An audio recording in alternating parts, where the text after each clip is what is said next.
الحمدللہ رب العالمین والصلاة والسلام علی رسولہ الامین وبعد فاعوذ باللہ من الشیطان الرجیم بسم اللہ الرحمن الرحیم الف لام میم ذالک الکتاب لا ریب فیہ ھدی للمتقین۔ معزز ناظرین، قرآن کریم کی اس محفل میں آپ کا استقبال ہے۔ خلاصہ قرآن کریم کی اس مجلس میں ہم ایک پارے میں اللہ تبارک و تعالیٰ کے ذریعے دی گئی بنیادی ہدایات پہ غور و فکر کی نگاہ ڈالتے ہیں۔ آئیے ہم 13ویں پارے کی بنیادی ہدایات پہ غور و فکر کی نگاہ ڈالنے کی کوشش کرتے ہیں۔ اللہ پاک کی ایک ایک آیت ہم سے یہ تقاضا کرتی ہے کہ ہم اس پہ غور کریں، اس کی روشنی کو اپنی زندگی کا حصہ بنائیں اور اس کے مطابق اپنے آپ کو ڈھالنے کی کوشش کریں۔ ہم جب 13ویں پارے کی شروعات کرتے ہیں تو ہم پاتے ہیں کہ حضرت یوسف علیہ السلام کا قصہ بیان ہو رہا ہے۔ وہ وقت آ گیا ہے جب عزیز مصر کی بیوی یہ اعتراف کر رہی ہے کہ حضرت یوسف علیہ السلام غلط نہیں تھے، بلکہ خود ان کے نفس نے ان کو دھوکے میں ڈال دیا تھا۔ وہ مان رہی ہیں کہ غلطی ان کی تھی، حضرت یوسف علیہ السلام کی غلطی نہیں تھی۔ ہم اگر اس پورے قصے پہ غور کریں تو اللہ تبارک و تعالیٰ نے اس میں ہمارے لیے عبرت کا بہت زیادہ سامان رکھا ہے کہ حضرت یوسف علیہ السلام کو دیکھ کر عورتوں نے اپنی انگلیاں تراش لیں، لیکن اس کے باوجود حضرت یوسف علیہ السلام اپنی صالحیت پہ، اپنی پاک دامنی پہ، اپنی نیکی پہ باقی رہے، اور اللہ تبارک و تعالیٰ نے ان کا جو مقام تھا وہ لوگوں کے سامنے ظاہر کیا۔ اللہ تبارک و تعالیٰ نے پہلے تو عام نشانی دکھلائی کہ خود اس گھر کے آدمی نے یہ کہا کہ دیکھا جانا چاہیے کہ کپڑا پیچھے سے پکڑا گیا ہے یا آگے سے، اور اس طرح حضرت یوسف علیہ السلام کے فیور میں اللہ تبارک و تعالیٰ نے وہ سارا منظر کر دیا۔ لیکن ساتھ ہی حضرت یوسف علیہ السلام کو جب جیل جانا پڑا، جب جیل گئے تو وہاں بھی حضرت یوسف علیہ السلام اپنے مقصد سے ادھر سے ادھر نہیں ہوئے۔ جو مشن ہے انبیاء کا، اس مشن کو حضرت یوسف علیہ السلام نے اولیت دی، اور سب سے پہلے حضرت یوسف علیہ السلام نے جیل کے اندر بھی لوگوں کو توحید کی دعوت دی اور انہیں سمجھایا کہ کیا ایک اللہ تبارک و تعالیٰ درست ہے، یا جو تم مختلف معبودوں کی عبادت کرتے ہو جن کی کوئی دلیل اللہ تبارک و تعالیٰ نے نہیں اتاری ہے، یہ درست ہیں۔ تمہیں اللہ تبارک و تعالیٰ کی عبادت کی طرف، ایک اللہ تبارک و تعالیٰ کی طرف آنا چاہیے، اور یہی ہمارا مشن ہے۔ جیل میں بھی حضرت یوسف علیہ السلام نے اس حقیقت کو یاد رکھا۔ پھر اللہ تبارک و تعالیٰ نے اس پورے واقعے میں حضرت یعقوب علیہ السلام کی زندگی سے جو روشنی ہمیں ملتی ہے اس کا بار بار ذکر کیا ہے کہ جب بھی کوئی معاملہ آتا ہے حضرت یعقوب علیہ السلام فصبر جمیل، صبر جمیل کی بات کرتے ہیں کہ جو کچھ بھی معاملہ ہے ہم اس پہ صبر کرتے ہیں اور اللہ تبارک و تعالیٰ سے لو لگاتے ہیں، اللہ تبارک و تعالیٰ کی جناب میں شکوہ رکھتے ہیں، دعا کرتے ہیں کہ ہمارا جو بھی معاملہ ہے ہم اللہ تبارک و تعالیٰ کی بارگاہ میں لے جائیں گے، ہم اور ادھر ادھر کی کوئی بات نہیں کرنے والے ہیں۔ یہ جو رشتہ اللہ تبارک و تعالیٰ سے ہے وہ رشتہ حضرت یعقوب علیہ السلام کا ہمارے لیے باضابطہ طریقے سے روشنی کا استعارہ ہے، اور ہمیں اس پہ کافی غور کرنے کی ضرورت ہے کہ وہ جو صبر ہے، وہ جو رشتہ ہے اللہ تبارک و تعالیٰ اس کے ذریعے آخر کار حضرت یعقوب علیہ السلام کی ساری مرادیں پوری کرتا ہے۔ حضرت یوسف علیہ السلام کو اللہ تبارک و تعالیٰ ان ساری عظمتوں سے نوازتا ہے جو حضرت یوسف علیہ السلام کے ذہن میں بھی اس وقت نہیں آئی ہوں گی جب حضرت یوسف علیہ السلام کنویں میں ڈالے جا رہے تھے، اور وہاں سے اللہ تبارک و تعالیٰ نے حضرت یوسف علیہ السلام کو نکالا تھا۔ پھر بھائیوں کے سامنے بھی وہ مرحلہ آتا ہے جب ان کے سامنے حقیقت کھلتی ہے۔ یوسف علیہ السلام اب باضابطہ بڑے منصب پہ ہیں، اور ان کے بھائی ان کے سامنے نگاہیں نیچی کیے ہوئے، اپنی غلطیوں کا اعتراف کیے ہوئے کھڑے ہیں، اور اس وقت بھی حضرت یوسف علیہ السلام اللہ تبارک و تعالیٰ کی عظمت کو، اللہ تبارک و تعالیٰ کے فضل کو، اللہ تبارک و تعالیٰ کی بڑائی کو یاد رکھتے ہیں، اور اپنے بھائیوں کو اللہ کے لیے بخش دیتے ہیں۔ کہتے ہیں کہ آج تم پہ کوئی فہمائش نہیں ہے، تمہیں ہم اپنی طرف سے معاف کرتے ہیں، تم پہ کوئی سرزنش نہیں ہے۔ اللہ تبارک و تعالیٰ سے ہم تمہارے لیے مغفرت طلب کریں گے۔ اللہ تبارک و تعالیٰ حضرت یعقوب علیہ السلام اور یوسف علیہ السلام کو ان ساری عظمتوں سے نوازتا ہے۔ یوسف علیہ السلام اس وقت بھی اللہ تبارک و تعالیٰ سے یہ دعا کرتے ہیں کہ اللہ تبارک و تعالیٰ تو نے یہ ساری نعمتیں دی ہیں، تو اب جو خاتمہ ہو تو خاتمہ بالخیر ہو۔ اللہ تبارک و تعالیٰ سے وہ یہ دعا کرتے ہیں توفنی مسلموں والحقنی بالصالحین۔ اللہ تبارک و تعالیٰ ہمیں مسلمان، اسلام کی حالت میں، مسلمان ہونے کی حالت میں ہی مجھے موت سے دوچار کر، اور اے اللہ صالحین نیک لوگوں سے مجھے جا ملا، اے اللہ مجھے نیک لوگوں سے ملا دے۔ یہ جو حضرت یوسف علیہ السلام کا اسوہ ہے، بہت اہم ہے کہ اللہ تبارک و تعالیٰ جب ان ساری عظمتوں سے نوازتا ہے، ساری کٹھنائیوں اور پریشانیوں کے بعد حضرت یوسف علیہ السلام ان ساری عظمتوں سے سرفراز ہوتے ہیں، تو کوئی کبر، کوئی غرور یا کوئی بھی معاملہ اپنی طرف لوٹانے کا سامنے نہیں آتا۔ ہر چیز کو اللہ تبارک و تعالیٰ کے فضل سے جوڑتے ہیں، اور ہمیشہ یہ بات یاد رکھتے ہیں کہ یہ ساری چیزیں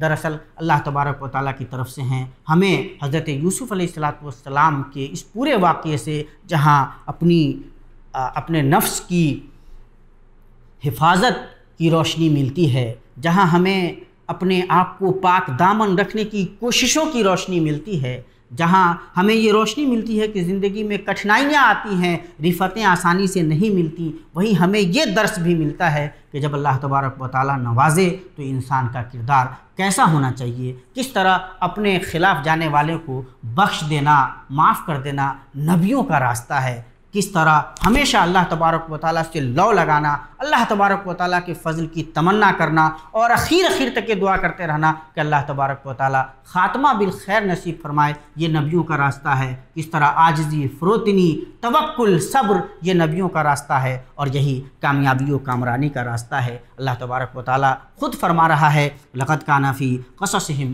عبرۃ لأولی الالباب، جو سمجھدار لوگ ہیں، عقل والے ہیں، ان کے لیے ان قصوں میں بہت عبرت کا سامان ہے۔ اللہ تبارک و تعالیٰ سے ہمیں دعا کرنی چاہیے کہ اللہ تبارک و تعالیٰ ہمیں عبرت پکڑنے کی، سبق لینے کی توفیق دے۔ اللہ تبارک و تعالیٰ نے اس بارے میں اس کے بعد سورہ رعد ہے، اللہ تبارک و تعالیٰ نے اس میں قرآن حکیم کی پھر عظمت بیان کی ہے۔ اللہ تبارک و تعالیٰ پھر اپنی عظمت بھی بیان فرما رہا ہے۔ خالق کائنات ایسا نہیں ہے کہ اگر انسان کائنات پہ غور کرے تو وہ خالق کائنات تک نہیں پہنچے گا۔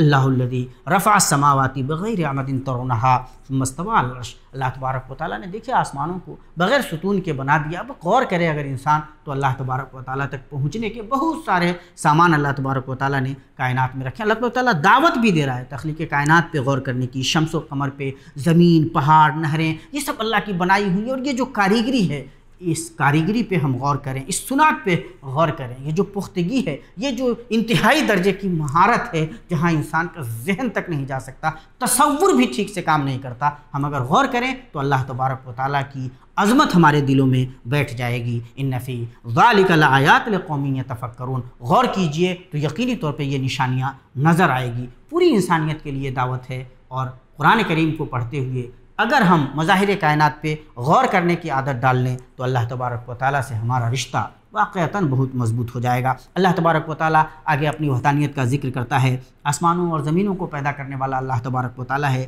ساری کائنات اللہ کی ہے، تو پھر اللہ کے علاوہ اگر ہم کسی اور سے کچھ رشتہ بنا کر رکھتے ہیں، مانگتے ہیں، مشکل کشا سمجھ لیتے ہیں کسی اور کو، تو ظاہر ہے کہ یہ ہماری نادانی ہے۔ اللہ تبارک و تعالیٰ سوالیہ انداز میں پوچھتا ہے کہ کیا بینا اور نابینا برابر ہو سکتے ہیں؟ کیا روشنی اور تاریکی برابر ہو سکتی ہے؟ ظاہر ہے کہ جو لوگ شرک ٹھہرا رہے ہیں، جو لوگ اللہ تبارک و تعالیٰ کے ساتھ کسی اور کو اللہ تبارک و تعالیٰ کے درجے میں رکھ رہے ہیں، انہیں یہ شعور نہیں ہے کہ روشنی اور تاریکی برابر نہیں ہو سکتی۔ اللہ تبارک و تعالیٰ سے ہمیں ہمیشہ لوگ لگائے رکھنا ہے، اور اللہ کی عظمت کو اپنے دل میں رکھنا ہے، تبھی ہم شرک کے راستے سے بچ سکتے ہیں۔ اللہ تبارک و تعالیٰ نے اس کے بعد ایک بڑی اصولی بات بیان فرمائی ہے کہ جو نفع بخش چیز ہوگی وہ رکے گی، وہ بچے گی، اور جو نفع بخش نہیں ہوگی، جس کا کوئی فائدہ نہیں ہوگا، وہ یوں ہی ختم ہو جائے گی۔ اما الزبد فیذهب جفاء واما ما ينفع الناس فیمکث فی الارض، جو چیز فائدہ مند ہوگی وہ زمین میں ٹھہرے گی، ورنہ جھاگ تو یوں ہی ختم ہو جاتے ہیں۔ تو انسان کو جائزہ لینا چاہیے کہ وہ کیا واقعتاً کسی بھی اعتبار سے نفع بخش ہے یا نہیں ہے۔ اگر بحیثیت ملت کے بھی ہم مسلمان نفع بخش ہو جائیں تو ہمیں کوئی آسانی سے ختم نہیں کر سکتا۔ پھر اللہ تبارک و تعالیٰ نے ان ایمان والوں کے اوصاف بیان کیے ہیں جن کے لیے اللہ تبارک و تعالیٰ نے جنت تیار کر رکھی ہے۔ وہ کیسے ہیں؟ ایفائے عہد کرتے ہیں، قول و قرار کا پاس و لحاظ رکھتے ہیں، صلہ رحمی کرتے ہیں، اللہ کا خوف دل میں رکھتے ہیں، یوم حساب کی سختی سے ڈرتے ہیں، اللہ تبارک و تعالیٰ کے لیے وہ صبر کرتے ہیں، نماز ادا کرتے ہیں، زکوٰۃ دیتے ہیں، برائی کو بھلائی سے دفع کرتے ہیں۔ اللہ تبارک و تعالیٰ نے ایسے ایمان والوں کے لیے جنت تیار کر رکھا ہے۔ ان اوصاف کو ہمیں اپنی زندگی میں ڈھالنے کی کوشش کرنی چاہیے۔ اور پھر ایک بڑی ہدایت، ایک بڑی روشنی اللہ تبارک و تعالیٰ نے ہمیں دی ہے کہ ایمان والے جو ہیں ان کا دل اللہ تبارک و تعالیٰ کے ذکر سے معمور ہوتا ہے، انہیں اطمینان و سکون کی دولت حاصل ہوتی ہے۔ الذین آمنوا وتطمئن قلوبهم بذکر اللہ، الا بذکر اللہ تطمئن القلوب۔ اللہ تبارک و تعالیٰ کے ذکر سے ایمان والوں کے دل مطمئن ہوتے ہیں، انہیں سکون کی دولت حاصل ہوتی ہے۔ اور یاد رکھیں کہ اللہ تبارک و تعالیٰ کا ذکر ہی سب سے بڑا ہے۔ اللہ تبارک و تعالیٰ کا ذکر ہمارے لیے بہت بڑی دولت ہے۔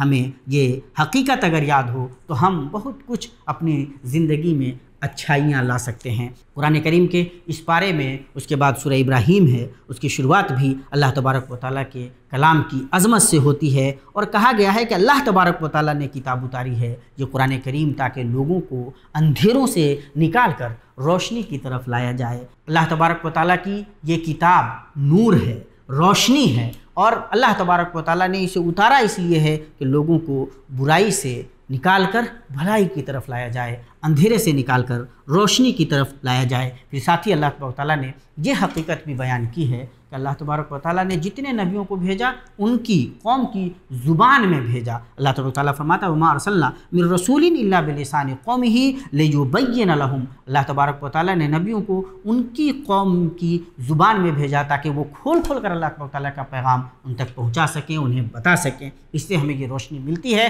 کہ ہم جن لوگوں کے درمیان ہوں ان سے ایسی زبان میں گفتگو کریں جنہیں وہ سمجھ سکتے ہوں۔ اللہ تبارک و تعالیٰ کے پیغام کو ان زبانوں کے ذریعے لوگوں تک لے جانے کی ضرورت ہے جو زبانیں جہاں کے لوگ بول رہے ہیں۔ یہ روشنی ہمیں ملتی ہے۔ ساتھ ہی اللہ تبارک و تعالیٰ نے شکر کی اہمیت بھی سمجھائی ہے کہ اللہ تبارک و تعالیٰ نے جو ان نعمتوں سے تمہیں نوازا ہے تو ان نعمتوں پہ اللہ تبارک و تعالیٰ کا شکر ادا کرو۔ اللہ فرماتا ہے وَإِذْ تَأَذَّنَ رَبُّكُمْ لَئِن شَكَرْتُمْ لَأَزِيدَنَّكُمْ وَلَئِن كَفَرْتُمْ إِنَّ عَذَابِي لَشَدِيدٌ۔ اللہ تبارک و تعالیٰ کا یہ اعلان ہے کہ اگر اللہ تبارک و تعالیٰ کی دی ہوئی نعمتوں پہ ہم شکر گزاری سے کام لیں گے تو اللہ تبارک و تعالیٰ ہمیں مزید نوازے گا، لیکن اگر ہم کفران نعمت سے کام لیں تو اللہ تبارک و تعالیٰ کا عذاب بڑا سخت ہے۔ پھر اللہ تبارک و تعالیٰ نے موسیٰ علیہ السلام کا ذکر کیا ہے کہ موسیٰ علیہ السلام نے اور بقیہ نبیوں نے بھی اپنی قوموں کو سمجھایا، ایک اللہ تبارک و تعالیٰ کی عبادت کی طرف بلایا، دعوت دی، اور قوموں نے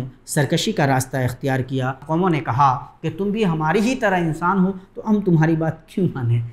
اللہ تبارک و تعالیٰ کے نبیوں نے انہیں سمجھایا کہ یہ تو فضل ہے اللہ پاک کا، ظاہر ہے کہ اگر ہم انسانوں کی طرف رسول بنا کر بھیجے گئے ہیں تو ہمارا انسان ہونا بھی ضروری ہے، ہم یقینی طور پہ انسان ہیں، لیکن یہ اللہ کا فضل ہے۔ اللہ تبارک و تعالیٰ اپنے فضل سے جسے چاہتا ہے نوازتا ہے۔ یہاں پھر دعوت کی راہ میں ہونے والی پریشانیوں پر صبر اور توکل کی اہمیت بھی بیان کی گئی ہے۔ انبیاء کہیں گے وَمَا لَنَا أَلَّا نَتَوَكَّلَ عَلَى اللَّهِ وَقَدْ هَدَانَا سُبُلَنَا وَلَنَصْبِرَنَّ عَلَى مَا آذَيْتُمُونَا وَعَلَى اللَّهِ فَلْيَتَوَكَّلِ الْمُتَوَكِّلُونَ۔ نبیوں کا راستہ یہی ہے کہ ہم تو اللہ تبارک و تعالیٰ پہ ہی بھروسہ کریں گے، تم اگر کوئی غلط رویہ اپناؤ گے، ہمیں اذیتوں سے دوچار کرو گے تو ہم صبر کریں گے، اور ایمان والے اللہ تبارک و تعالیٰ پہ ہی دراصل توکل کرتے ہیں، بھروسہ کرتے ہیں۔ اور ہم اگر نبیوں کی راہ پہ چل رہے ہیں تو ہمیں یہ حقیقت یاد رکھنی پڑے گی کہ ہمیں بھی اس طرح کی صورتحال سے دوچار ہونا پڑ سکتا ہے، اور ہمارا بھی سرمایہ اس وقت ہمارے لیے بھی زیادہ رہا اس وقت یہی تقویٰ ہے، یہی توکل ہے، یہی صبر ہے، اور اسی راستے پہ جمے رہنا ہے۔ اللہ تبارک و تعالیٰ نے آگے پھر بیان کیا ہے کہ قیامت کے دن وہ منظر ہوگا کہ لوگ جن لوگوں کی تابعداری کرتے تھے، باطل لوگوں کی، بڑے بڑے لوگوں کی، وہ بڑے بڑے لوگوں کو دیکھ کر یہ چھوٹے لوگ کہیں گے کہ بھائی ہم تو دنیا میں تمہاری پیروی کر رہے تھے، ہمیں تو بچا لو۔ ظاہر ہے وہ خود ڈوبے ہوئے ہوں گے تو وہ کسی اور کو کیا بچائیں گے؟ اہل باطل کسی کی کوئی مدد نہیں کر سکیں گے۔ اللہ تبارک و تعالیٰ نے اس کے بعد ایک اور منظر بیان کیا ہے، اور اس منظر پہ بہت غور کرنے کی ضرورت ہے دوستو، کہ شیطان اس وقت کہے گا کہ بھائی ہم تو تمہیں برائی کی طرف بلا رہے تھے، لیکن اللہ تو سچا وعدہ کر رہا تھا، اللہ تبارک و تعالیٰ کو تو بھلائی کی دعوت دے رہا تھا، تم نے میری مانی، اللہ تبارک و تعالیٰ کی نہیں مانی، یہ تمہارا قصور ہے، تم اپنے آپ پہ لعنت ملامت کرو، ہمیں کیوں تم الزام ہمارے اوپر کیوں الزام دھر رہے ہو؟ فلا تلومونی ولوموا انفسکم، اپنے آپ پہ الزام دھرو۔ دیکھیے شیطان اس وقت کس طرح ہم سے الگ ہو جائے گا اگر ہم نے اس کی راہ کی پیروی کی ہے۔ اللہ تبارک و تعالیٰ ہماری نگاہیں کھولنا چاہ رہا ہے کہ ہم شیطان کے راستے سے الگ ہو جائیں، اللہ تبارک و تعالیٰ کے راستے پہ آ جائیں، کہ اسی میں ہماری بھلائی ہے، اسی میں ہماری کامیابی ہے۔ یہ شیطان بھٹکا سکتا ہے، جنت کی راہ سے الگ کر سکتا ہے، وہ آپ کے برے وقت میں ساتھ دینے کی صلاحیت نہیں رکھتا،